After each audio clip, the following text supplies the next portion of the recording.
Now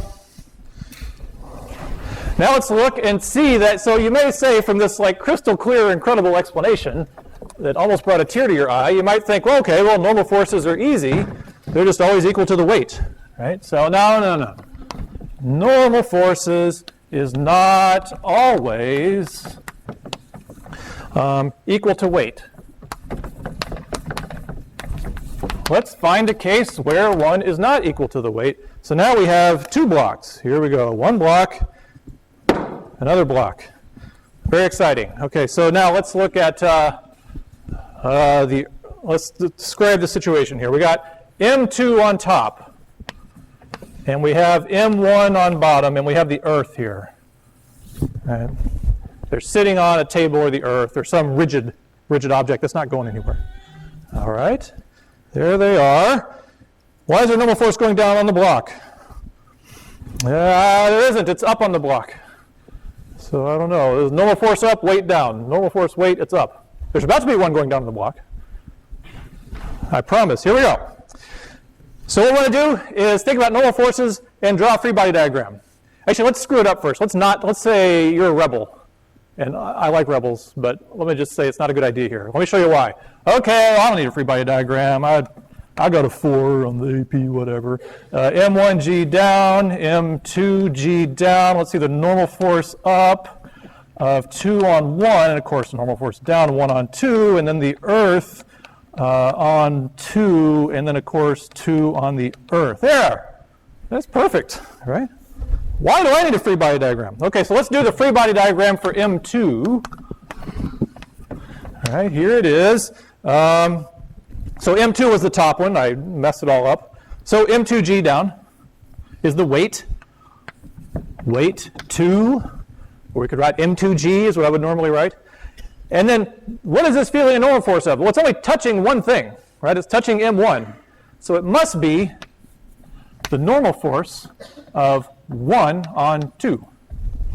The normal force at block 1 is pushing on block 2. And that's it. Right? Newton's first law says it's not moving. So therefore, N1-2 plus M2G must be equal to 0. So we can solve for M1, 2. We're going to find it's equal to the weight. It's going to be equal to its weight. Okay? So in this case, it is equal to its weight for the top block. Right? The magnitude of N1, 2 does equal M2G. That's not our counterexample. Okay? But now, let's look at the middle block. Why is there no normal force? Oh, are the two normal forces equal magnitude? Yes. So whenever two things touch, the normal forces make a pair of forces that are always equal and opposite. Okay, we don't really need that right now, but we will be, of course, talking about that later. Okay, so let's do FBD, free body diagram of mass 1. All right, mass 1. I'll do the first one. Weight down 1. All right, okay. And it's got the Earth pushing up on it. So there's going to be a normal force pushing up, normal force of the Earth on 1. All right. And you could say you're done, but you're not, because it's also touching 2. This one is touching this one. So there's a force of 2 on 1. Which way? Down, right? When something pushes on you, it pushes into you. Something doesn't suck on, it pushes, it doesn't suck. Normal forces don't suck, I don't know. So it pushes down, so it must be that N 2 on 1 is down, right? So then you say, okay, having your free body diagram sucks because now we've got to draw 2 parallel. Yes, I know. Okay, so here we go. Normal 2 on 1, there you go. So now those have to vector sum to be 0. If we're not moving, then these have to add to be 0.